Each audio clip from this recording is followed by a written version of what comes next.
Whether you're fly fishing in a stream, getting those ankles wet, or deep in the ocean, casting nets, fish nerds. Fish nerds.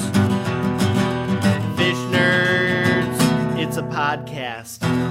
Just for the halibut. Hello and welcome to the Fish Nerds. Happy New Year. Welcome to the show about fish, fishing, and eating fish. The show that's always interesting, usually funny, and mostly true. I'm Clay Groves, Chief Executive Fish Nerd, Licensed Fishing Guide, and your host of the show. I'm happy to be here. It's been a long time. Thanks for being patient while we took a few weeks off. And now, tonight on the show, Happy New Year, big show tonight. Rich Collins is here. We're going to be chatting about a movie that is new to us called Hypothermia. You're going to love this movie review. We don't usually do movie reviews in the show, but this one you will like. Fish Guy Josh and Doc Martin are here with Fish of the Day. We're going to learn all about the only freshwater codfish in the world. Really exciting that it would be the Burbot. Also, we're going to read you some fishy New Year's resolutions from the Fish Nerds Facebook group. We're going to do a review of a product from a 14-year-old girl in Connecticut called Tangle Tamers, and much more. So let's jump right in to the show tonight. Oh, before we do that, by the way, there's been a Fish Nerd sighting at Gunstock Mountain.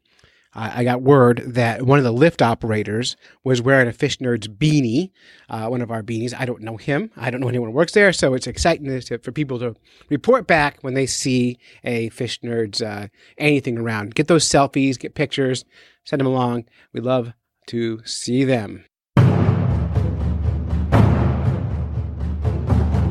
All right, first up, movie review time. Here we go. Okay, Fish Nerds. Hanging out here at the Rich Collins house with no address. The chalet. The chalet. He calls it a camp.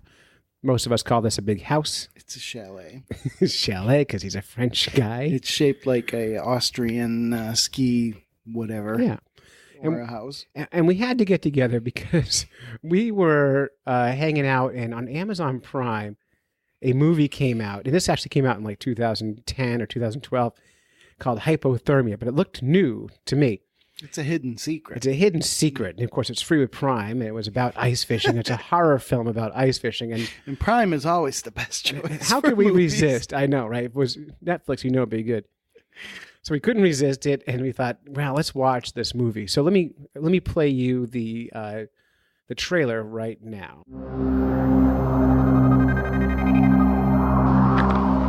What would have happened if David hadn't found you?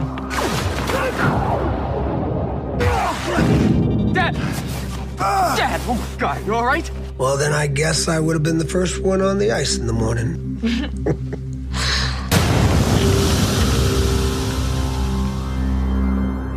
gonna be a beautiful day. Let's go, let's get set up.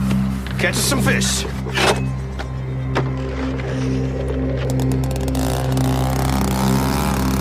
No phone, no TV. It's so relaxing just to get away from everything. What was that? Whoa! I got it! I think we're all hooked on the same thing. Don't pull, get slack! Man, that was huge. We're gonna need a bigger hole. There's all kinds of weak spots out there. I saw a coyote that got stuck in one before something ended up chewing it up. You see that thing?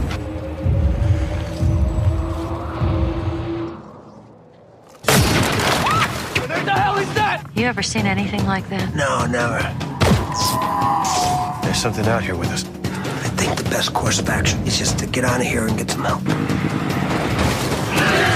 You're not taking my son! Get inside! Get inside! Oh, no! Get out of here now! I'm losing him! That thing got him. It's out there. I'm gonna kill it.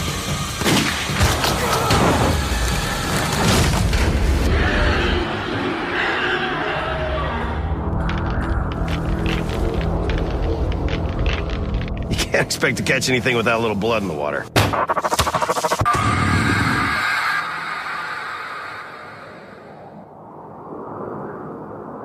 This film was about Ray Pelletier, Michael Rooker, who you recognize from The Walking Crooker? Dead. Michael Rooker, and his family. And they have a cabin near Frozen Lake where they can go fishing through the ice. But when Steve Cody and his son Stevie turn up in a custom-made portable fishing hut, making lots of noise, it attracts something living under the ice, something that will endanger all of them. Ray sets aside his differences with Steve, and they join forces to try and catch whatever it is swimming under them, and they turn from the hunters to the hunted. Will they catch this thing, or will it catch them? So, first impressions. Such a bad movie. First impressions. Don't give it away. No spoilers here. Well, spoiling it was terrible. It was terrible. This is one advantage Netflix that Amazon Prime has over Netflix is the 10-second fast forward button. And it always plays terrible movies. So you know for sure. know. So but like I watched this because I'm trying to see like are they actually ice fishing? Right. And so the first thing you notice, they get to this big lake and Ray, the hero of the film, walks out in the ice and immediately falls through. Yes, which is kind of dramatic. You're like, oh, you're going to get into something here. This is like real life. Right. Or sort of. Unfortunately, the kind of ice he fell through on, he would not fall through the way he did. That's unrealistic. Just if you're ice fish at all, you're like, no. And he fell through like 30 feet deep just by slipping through the ice, right? Yeah. It was like very dramatic. Very dramatic. And they had to be dramatic. And of course, they use a red filter over the lens of the camera to make it look good. And it was a swimming pool. And all done in a pool so that no one gets cold. And for people that actually watched it, the film was supposedly from Maine with Mainas, but it was really filmed on Great Sacandaga Lake in New York, which I've actually been to. It's kind of cool. It looked like a cool lake. Now, I would have hoping, if I was making this movie, I would have had an opening with them fishing and actually catching some fish. At no point in this movie do they catch a single fish. Do you ever even see a fish? It could have been Silver Lake in the fiction. Like the real fish on Sucket Silver Lake. There are no fish. Yet people are paying me to go out there. It's like magic. Although when Jimmy and Jimmy showed up, what state do you think they were from? The obnoxious like New York outsiders. Yeah, New York. That's what I thought too. It described them as New Yorkers in the thing. I was trying to figure out that was Steve and Stevie. Connecticut or New York, but yeah, they're supposed to be New Yorkers. Filmed in New York. It must have been New York. Yeah. So our hero and his family are fishing behind a makeshift wall of pallets as a windbreak, which I actually kind of liked. I was like, oh, that's cool. I can do that. And eating sandwiches from a bag. And eating, well, Who does that? Well, how do you eat your sandwiches? I don't. No. Cook something on the ice. Yeah, I mean, if you're gonna do it, do it. Yeah. And then so like they're out there fishing, they're quiet. It doesn't look like they're having fun even in the because they're miserable. Because they're miserable. And ice fishing can be miserable, especially if you're fishing outside between pallets, eating sandwiches out of bags. Or on Silver Lake. So and the antagonists come on with this truck pulling this monster ice castle. Yep. And the ice castle, this is what took me out of the movie a little bit. The ice castle was the best thing about the movie. It was this giant, like 27-foot camper that lowered down the ice. With TVs and bunks, all the things. Beautiful.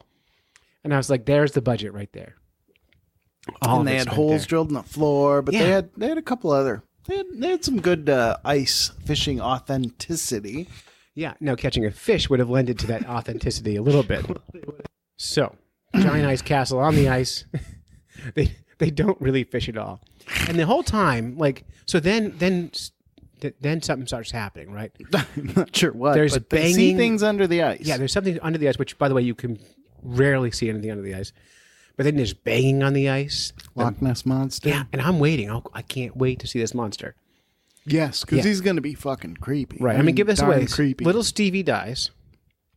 Because, right, early on. And then, Good. And then his dad, rather than leaving the ice and calling for help, is determined to hunt down this monster.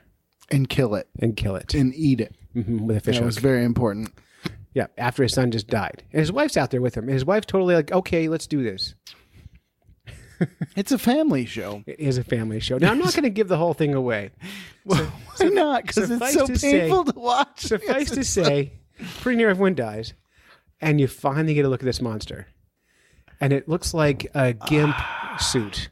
Like you're if you look at like fetish suits, like the zipper mouth, it looks like that with like bat wings. If you Google fish gimp suit, you'll find it. You'll find it. If you go to like the Halloween store clearance aisle. Or big lipped gimp suit. Oh my God. And it was like, as soon as I saw the monster, I'm like, oh, I wish they'd never shown the monster. Like, it was terrible. Well, and it reminded me, because like a few months ago, I got invited to go to New York to film a horror film about lampreys. Now that's coming out hopefully soon. We can all see that.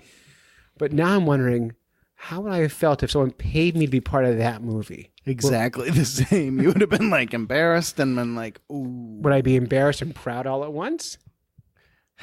No. So I watch a ton of bad zombie movies. I love like bad zombie all movies. of them. Yeah. I've seen every one, and they're like bad is good if it intends to be bad. Mm-hmm. I don't know how to explain it, but this intended to be good. There was somehow. some hope. Yeah, this was like drama. And I got excited because the lead character was from Walking Dead. Yeah, and he was good. I mean, he was intense and quality. Yeah, I'm not convinced any actor was bad in it. The movie was so bad, a good actor couldn't do anything with it. It was, and it was so slow that you could lose your mind. Yeah. Although all that said, I want a poster from this movie to hang in my ice shack. Sure, yeah. Great Sacandaga Lake. I can still remember. I had a friend that lived there, and we went out and swimming. It's a beautiful lake in New York. Well, now that monster's there. No, because it's in Maine. And they tried to nail the Maine accent, sort of. Sort of. They were eating Fluffernutter sandwiches. Yeah, there was some Maine. They didn't drink Moxie, coffee brandy or Moxie. Or Moxie. Two important things. Yeah. So anyway, terrible movie. We highly recommend you go watch it right now. Yes. And then go to the Fish Nerds Facebook group and make comments. Tell us what you think of it. Tell us that we're wrong. Find something good about it. Tell us how good it is. I literally can't tell you anything anything good about it. Like I liked looking at the Big Ice Shack, and that's about it. How was the authenticity? There wasn't even nudity in it.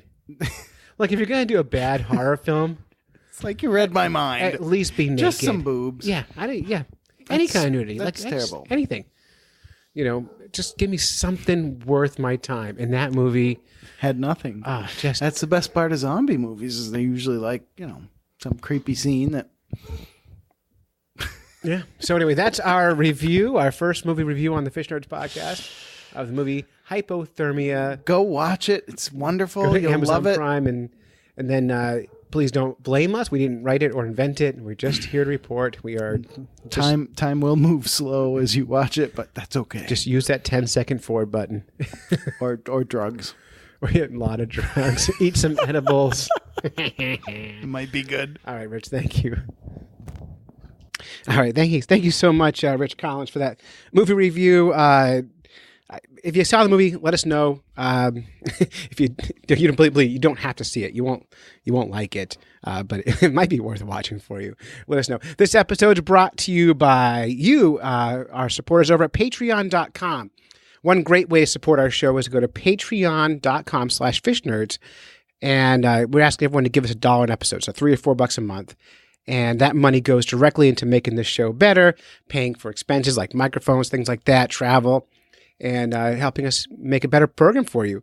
If everyone gave us the $4 a month amount, we would be able to, I'd be able to quit my job and be a full-time podcaster. It'd be really amazing. So do that. If you give us a couple dollars, we'll send you some swag out. If you give us $5, we'll send you a hat. And the good news for all those $2 levels, I do have Fish Nerds Who Rags just came in. So if you need one of those will be going out to you as a thank you. And we have some decals from our friends at Backwoods Graphics going out. So lots of fun over there. If you give us $25 an episode, which is a pretty high amount, we will talk about your business on the show. Our friend Josh Lopes did that. Go to lopestax.com and check out what he's got going on over there and get your taxes done from a fish nerd. Really great way to support our show. Okay, so Doc Martin, our resident biologist, and Fish Guy Josh, our other biologist, are here to talk about the fish of the day. And this is, by the way, one of my very favorite fishes. I'm really excited they chose this one for you, the Burbot. Here you go. Interesting facts, long Latin names.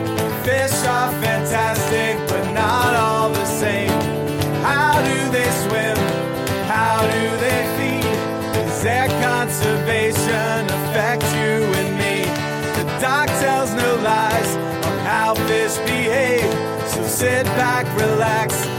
fish of the day. Yeah! All right, fish nerds, we are back for another fish of the day with me, the Swiss Army knife of correspondence, Fish Guy Josh, and the lovely and talented Doc Martin. Hello. Hello, Doc Martin. Here I am. And today, I am really excited because this fish of the day has not been pre-revealed to me. I have no idea what we're talking about. Yay! And you're just going to surprise us all with today's selection. So, without further ado, Doc Martin, please. All right. So this one, I chose it because of the season that we are currently in. Right. And also it happens to go really well with the fish that we just heard last time on Fish of the Day, which was the tench. Tinka tinka. And so we're doing another tautonym. Yay!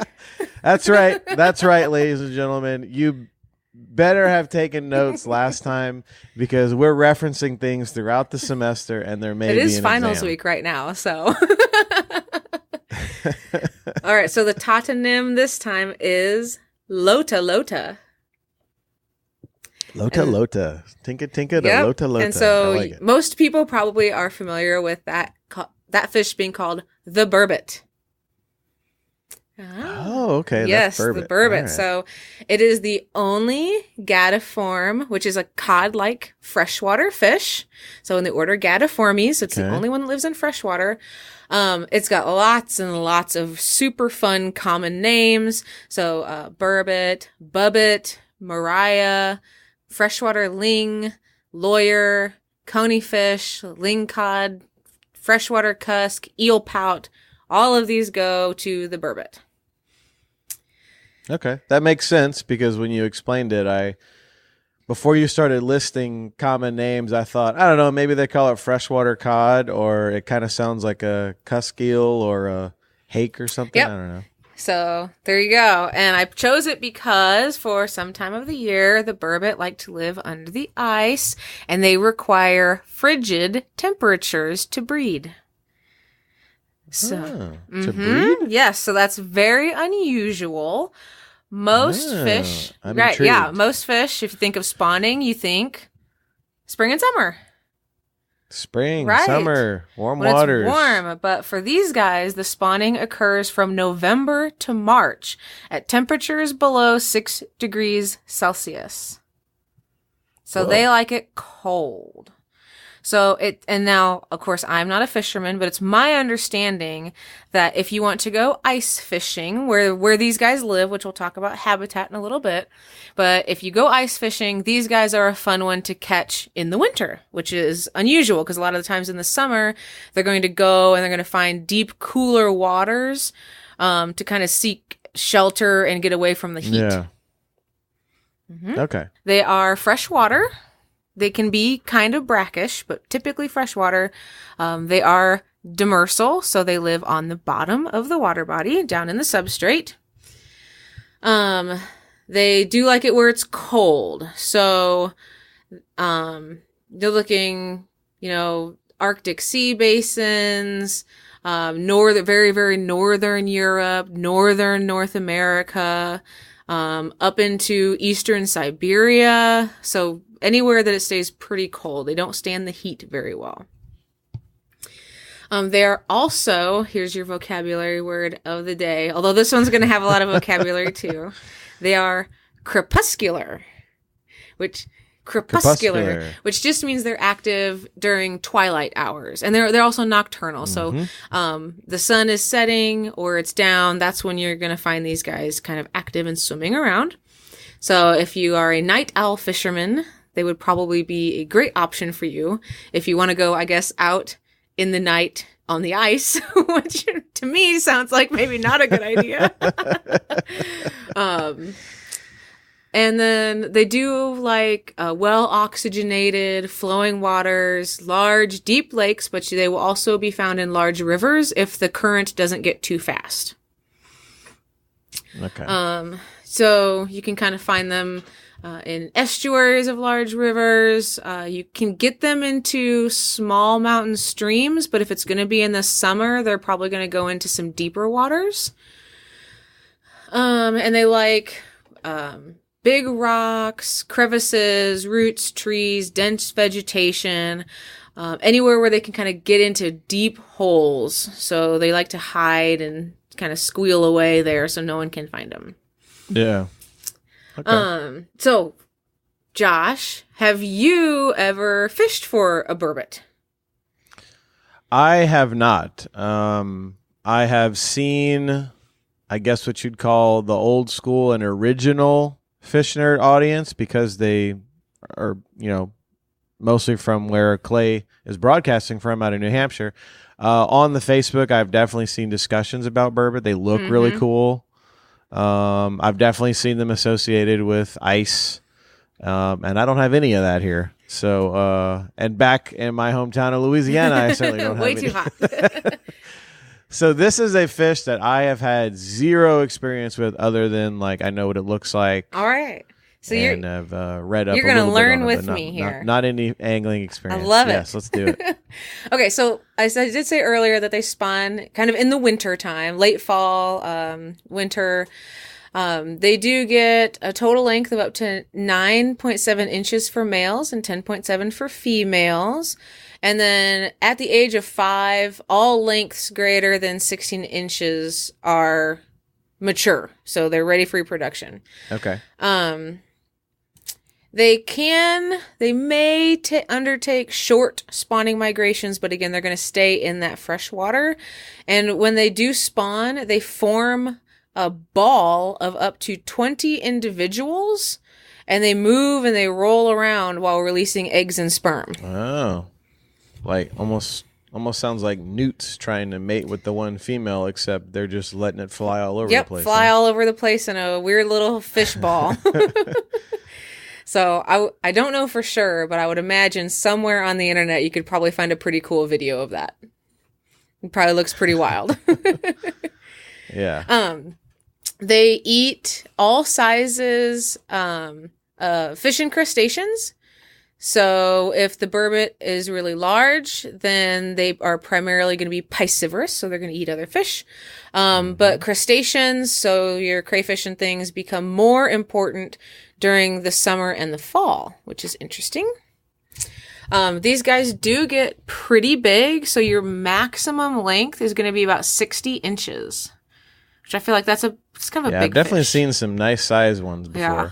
I would think that's and I'm also really biased because I study minnows. So the fish I see, like wow, 4-inch fish, that's amazing. So 60 inches to me seems giant. So maybe the people out there that do the big fishing are like, that's not that big. The common length of these guys though is more around 16 inches, but they can get up to 75 pounds.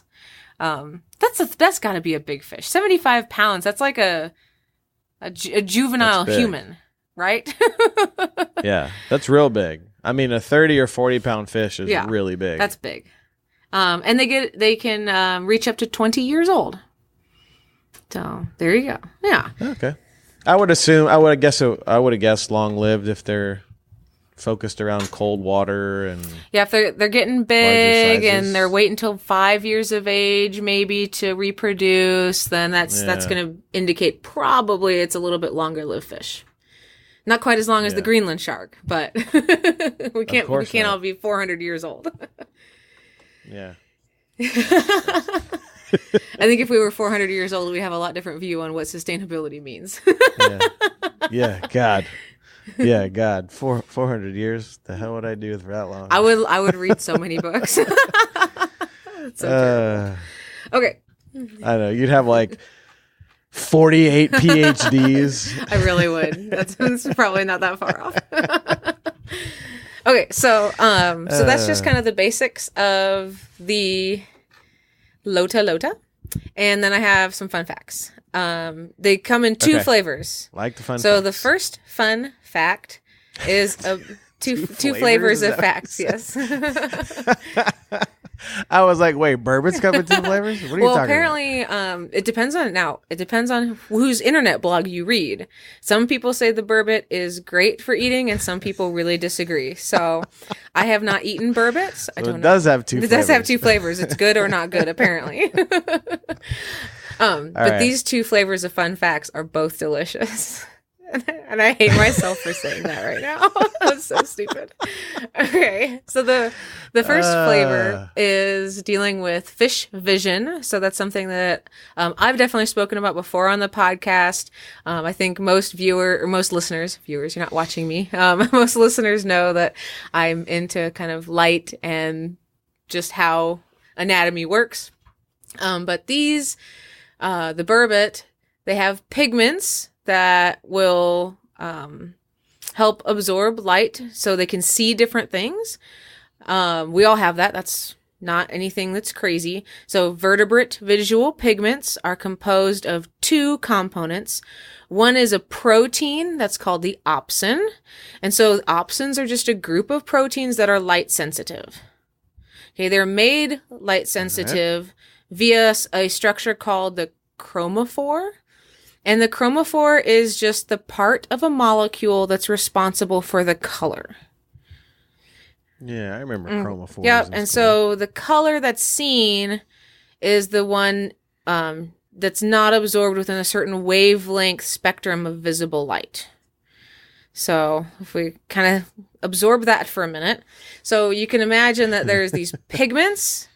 And then based on the relative proportion of the different pigments, you see colors differently, or you can see different colors. So maybe you want to see more in the red, orange, or more in the blue, violet. Those different pigments will help you do that. Okay. So for the Burbot, there's two pigments and they are actually seasonably variable. So the change in the proportion of the pigments is altered in relation to the light environment, which makes a lot of sense, right? So if it's going to be kind of dark and cold, then maybe they need to see in, whatever color is better. If it's going to be lighter and warmer, then they don't really need to worry about that. They can shift a little bit. Now, it's not crazy. You're not going to go from seeing like X-rays up to ultraviolet rays, right? Like it's not intense, but just little tiny shifts that help their vision become slightly better. Subtleties. Yeah. Right. And so I thought that was pretty cool. And it also turns out that this is really, really common, particularly in fishes. I did not know that until I started looking into this, which is really neat. And so basically they've done a lot of different studies. I think unsurprisingly, most of them have been on salmonids. So I think, I don't remember which fish was it. The coho salmon, Oncorhynchus Kisich, is that right? Coho, is that the right one? I think. So that's the one that they've really done a lot of vision studies on, is the coho salmon. But interestingly, so there's kind of two different possible reasons that these different proportions happen. One is that it really is a seasonal change. So, you want to see different colors in the summer versus in the winter. That would, to me, make a lot of sense. And as we talked about earlier, different light waves penetrate water differently, some better than others. The other option is that fish that migrate from freshwater to saltwater, because those water types have different properties, so they are not the same when it comes to what colors of light they let in, not exactly the same anyway. So that these shifts are not necessarily seasonal, but they are based on migration patterns. However, the problem with that, of course, is migration patterns are seasonal. So how do you tease apart that interaction? It kind of confounds each other. So they have some ideas based on populations, because some salmonids will have just, freshwater kind of locked in populations where they don't actually migrate out to sea. And so they've been comparing to see if these fluctuations in the little visual pigments are actually due to some seasonal thing like light availability or temperature or whatever, or if it is due to stimulation by freshwater versus saltwater or something like that. Just kind of cool. Yeah. Yay. Very interesting. And then the second flavor of fun fact is that so we as humans have a circadian rhythm, right? And are you familiar with what a circadian rhythm is? Yes. So that is just where you kind of have this pattern during the day where you're more awake or you're more asleep, and you have this nice rhythm going. You'll often hear that, oh, my circadian rhythm got messed up or whatever. Definitely where you most often hear it is when it's not working right. And it turns out that the burbot has a circadian rhythm, and it seasonally changes, which again is not necessarily surprising. So their circadian rhythm for the Lota Lota is shorter in the winter and longer in the summer. And so my guess would be that makes a lot of sense because these guys are active winter fish. So it makes sense that they might be a little bit more active during those times of the season. Makes sense to me. Interestingly, and this is a study, what year was this study done? Let me look here. Okay, so this was done back in the very, very early 80s and late 70s. The actual study itself was probably done in the 70s. It wasn't published until the 80s. Otherwise, the IACUC, Animal Care and Use, probably would not have let this study happen. But what they did was they wanted to measure the circadian period for a fish. And they removed the pineal organ to see if that affected circadian periods. And I know everybody listening is already well familiar with what the pineal gland is, but just in case, the pineal gland is a very, very small endocrine gland in your brain. And endocrine means it deals with hormones. And specifically, the pineal gland produces melatonin. So that's a serotonin-derived hormone, and serotonin, melatonin, if you can get little melatonin pills over the counter, they're supposed to help you sleep. So your pineal gland produces these kind of sleepy hormones that, say, hey, it's time to go to bed. Now's the time. And so I guess unsurprisingly, if you remove that from a fish, the length and stability of the circadian period is no longer existent. So, interestingly, I'm sure they lobotomize these fish. Huh? Now, Josh, a lobotomy has to do with the frontal lobe of your brain. It's totally different. but I mean, it's definitely nothing good. That's for sure. But and I don't know how. Cause, I mean, I don't study brains extensively. I know about just general kind of anatomy of them. I'm not sure how they removed the pineal gland in the brain without really doing anything else to the fish than further studying them about their circadian periods. That sounds like some skill right there. So, anyway, the authors are, I'm going to list their names so you don't ever have to run into them because that is horrifying. Yeah. I'm just kidding. But, sir, the circadian rhythm in this fish is off now since we removed the brain. Actually, he's dead. Right. Yeah. So, I guess it's the sleep hormones are permanently produced. Never waking up. But so there you go. Interesting. Burbot in a nutshell. Burbot in a nutshell. Yeah. What did we do last time? My takeaway points. Lota. Lota. So Lota. Burbot balls of orgy spawning. Seasonal color vision. And fish brain surgery. There you go. I love it. It's great. All right. I love the summary wrap-ups. All right. All right. Hey, thank you guys. Appreciate all that. Now, so I thought, since they're here talking about the burbot, maybe I should talk about the burbot too. So I thought maybe I'd share. I'm gonna be working on the new segment. This is not the segment, but I'm gonna be trying out soon a new segment called Fishing by the Books, where I will take a fishing strategy on the ice or on a boat with me and try one strategy out.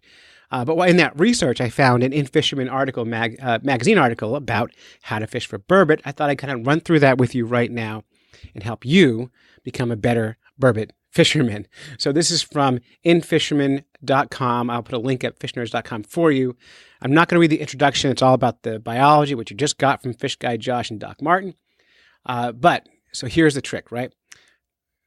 Burbot like to be in cold water hunts. During the winter, burbot location and activity levels are based on water temperature, but they often vary considerably from one body of the water to the next. So in large, shallow lakes, burbot often are active as soon as the ice begins to form in December. While on perch anglers fish shallow bars and often catch burbot jigging throughout the day, although at night is when it really gets really good. Burbot eventually spawn on rock or gravel bars in 2 to 20 feet of water, but food continues to be the priority. Smaller males typically arrive in spawning grounds several days before the females. They cruise over the tops of bars under the cover of darkness, feeding on crayfish, perch, minnows, and other organisms. When spawning, as many as a dozen males and females form a writhing ball several feet in diameter as they roll across the bottom, releasing sperm and eggs, giant orgies. By early to mid-January, most burbot in shallow lakes have spawned. Catching them becomes more difficult. After spawning, burbot return to deep areas of the lake where they remain until the urge to feed and spawn draws them back to shallow. On deeper lakes, New Hampshire lakes with burbot are all really deep, with more complex structures, burbot often spawn later in the season and remain active for several weeks after ice out. In the Midwest, Leech Lake's Walker Bay, for example, the best fishing usually coincides with the annual Eel Pout Festival in mid-February. This 48-hour burbot marathon attracts thousands of anglers to go after them. Active and aggressive, though, are relative terms. During a study in the winter movements of burbot in Bull Lake, Wyoming, biologists classify burbot that move more than 3 meters as active. So they're not going that far. Most of the radio-tagged fish were active only about 2% of the time. And one fish was found in the same location for 11 days. So it just sat there. So your burbot aren't moving a lot. So really, location is really important. You got to look for them. Actually, I'm reading this article. It's not that useful. I'm going to kind of tell you some stuff. I should have pre-read this. I'm terrible at this. So here's how I find burbot. If you're in a deep water lake during midday, you want to be jigging in like 50 or 60 feet of water because the burbot are light sensitive. They want to be down deep. So get down deep. I like jigging for burbot. Some people set traps, but I'm a big fan of jigging for them. As you get later in the day, during early evening and twilight, like 3:30 to 5:30 at night, find that base to drop off in 30 to 40 feet of water and jig that area. Now, 5:30 p.m. for the rest of the night, you want to be in 15 to 20 feet of water. I've done really well in about 15 feet of water. Often I will chum the area first and try to draw crayfish in, things like that. I like to use sweet corn. I like to use chopped up fishes. Sometimes my friend Michael Crooker, he likes to grind fish up in a meat grinder with corn and make little bricks and drop them down. It's a really effective way to do it. The trick with burbot is they don't care. So you're going to be effective catching burbot using almost any kind of technique. Any kind of piece of dead fish on a jig that glows, bounce on the bottom, will do a great job. And here's the trick too. It has to be on the bottom. And their burbot don't have good eyesight, so it's really about making some noise. So you bounce that jig on the bottom like boom, boom, boom, and then hold. Boom, boom, boom, hold, and let those burbot come in and grab that bait out. Big giant hooks, big giant jigs, very effective. Make a lot of noise. Don't be shy, because they are not, and they don't care what kind of spoon you're using. But you're really only jigging 3 to 6 inches off the bottom. You're not doing big sweeping jigs like lake trout or that sort of thing. It's much more simple. But nothing to it, really. That's it. Now, in New Hampshire, I don't know about all states, but in New Hampshire, one of the tricks for burbot fishing is we're allowed to put what's called burbot set traps out or set lines out. And basically all it is a stick with a lot of string out, a 1 ounce weight, a 6-inch leader to a big giant hook with a dead piece of fish on it. Put that right in the bottom. And in New Hampshire, you can put 6 out a day on our lakes and pick them up next day with your fish on them if they're there. Again, chumming the areas makes a great makes it a great time. One of the tricks I use to make mine is I go to Home Depot and I get the free paint stirrers, and I make my Burbot set lines out of those, name and address on them, and then I just put 40 feet of line on them, and then 1 ounce weight, and of course the stuff. Simple. Burbot are easy to catch, they're fun to catch, and they are delicious. Best way to cook them for a lot of people. The first time I ever caught one, I boiled mine in salt water with a little bit of red wine vinegar. And after it kind of cooked up, I dipped it in drawn butter, and it tasted like lobster. Delicious. But you can bread and fry them. You can do all kinds of stuff with them. They are a codfish, so you can treat them like a cod. And all over northern United States, you can catch burbot. And again, they're the only freshwater codfish, I think, in the world. So go out and get them. Let us know how you do. And if you got some pictures, go up to our Facebook or Instagram or Twitter and share those pictures of your burbot with those. So that's your burbot fishing tip of the week. That In Fisherman Magazine article is less useful than I thought. Just full of words. Man, they can't get to the point. All right. How about some fishy New Year's resolutions? John King, the crappy hippie, put it out on Facebook. He's kind of our guy who's doing the surveys these days. Asked, what is your fishy New Year's resolution? And so here we go. Kathy King, I guess that's Mrs. Crappy Hippie. She says all her fishing will be lead-free and mud-free. So I think lead-free is a great resolution. Jonathan Sutter says take the time to get on some hard water this year. If Mother Nature could be so kind, he doesn't want to die. John Murphy says go fishing more. I guess most people like that. Rich Collins wants to catch fish. We all want to see Rich Collins catch a fish. Tara McKenzie wants to go fishing. Brian McGilver wants to go fishing more and try new spots. Of course, we invite him to come to New Hampshire and fish with us. Jason Toussette wants to help as many anglers as he can. That's awfully nice. Rich Collins, again, says he needs more help. Shane Rodell wants to expand his fishing area. Upstate New York has so much water to fish. Anthony Von Dressar wants to go hunting for pheasant or boar. It's not really a fishy resolution. Fish Nerds said, we want to make a profit with our fishing podcast. And then Danielle Bouquet wants to catch a new species of fish, hopefully a marlin or a yellowfin tuna. Stephanie Russell wants to catch a laker tomorrow. This was, of course, New Year's Eve. She wrote this.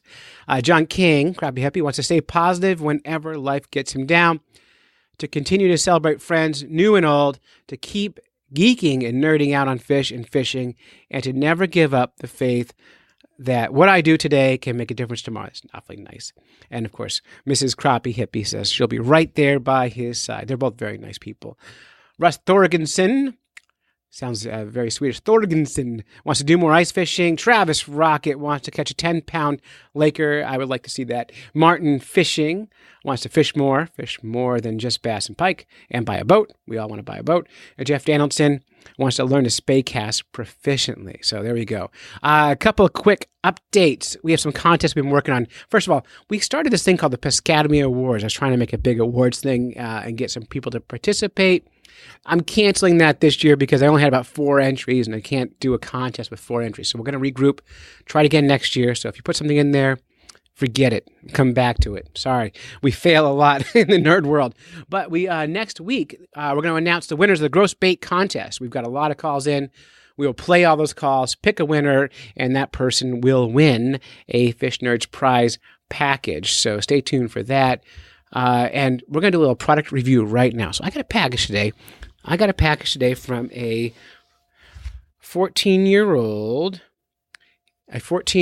in Connecticut, and she sent me, first of all, Tackle Tamers. Tackle Tamers by Tal's Tackle are double-sided straps with a grommeted hole in one end that hooks into your hooks on your tip-ups and wraps around the spool, preventing hooks and lines from becoming tangled together during storage and transporting. This is made by a 14-year-old girl named Natalia, and she's in Plainville, Connecticut, and they sent me these to try out. Now, I'm going to tell you, first of all, it's a clever idea. It's not unique to her. These exist in the market already, but I love when kids are trying to make money, especially in the fishing world, where it's impossible to make a living. So I'm going to review them anyway. So here's what they sound like. See, Velcro. And all they are is a strip of Velcro with a grommet. And I use these already on my tip-ups. You put your hook in the grommet hole, wrap it around your spool, and then secure it, and you're good to go. And you won't have a tangle, which is really great. And these are pretty good, long Velcro straps. So nothing to it. Really simple, effective. I usually use rubber bands on mine, but I've switched to the Velcro recently, and they work great. You can buy these from Natalia online. If you go to Tangle Tamer's Facebook page. You can totally just order them right on there. And we'll put links up at fishnerds.com. And we'll mention, of course, we'll put a link on the Fish Nerds Facebook page to this so you can get them from her. Big thank you to Tal's Tackle for sending them my way. We'll totally put them to use. We'll put some pictures up and have a good time. It's really cool when people think of us. If you have a product you want us to test out, on the Fish Nerds podcast, just drop me an email at clay@fishnerds.com, and I'd be happy to test out your product. This is an easy one. The only feedback I'm going to give, and I have a set of these already from somebody else, is I use small hooks when ice fishing, even on my traps. And so these grommets these small grommets don't actually work well with small hooks because the space between the grommet and the edge of the Velcro is too big, so my little hooks don't fit in them very well. So I have to switch to bigger hooks to use them. I don't expect it to be a problem someone can fix, but that's something that, it's something that we got to deal with. So before I wrap up, there's another thing too. I one of the reasons I haven't made a show in a long time is I've had a couple of health issues, and I have a lung that's not working, and so the next few weeks of podcasts, you're going to hear me breathing heavier, doing more mouth breathing because I can't breathe. My left lung no longer works. So I'm doing everything I can on one lung, all my guiding, all my podcasting, all that stuff. I'm a one lung guy right now, and I'm working out with the rehab people to try and increase the lung capacity of my good lung. My other lung is not likely to come back for me. There's nothing wrong with me except for it doesn't work. Everything else is healthy. I'm not dying or anything like that. Don't worry about me. But if you see me on the ice huffing and puffing, or if you hear me huffing and puffing recording a show, it's because my lung doesn't work. So I just thought you might care about that. So that's it. You've listened to a bunch of Fish Nerds when you should have been fishing. Special thanks to Fish Guy Josh and Doc Martin for bringing us Fish of the Day. Big thanks to Rich Collins for the movie review. Thanks to Wally Pleasant for our theme song.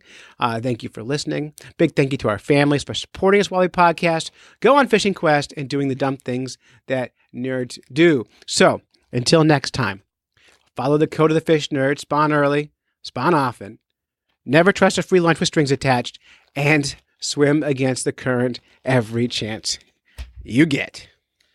Whether you're fly fishing in a stream, getting those ankles wet, or deep in the ocean casting nets, Fish Nerds.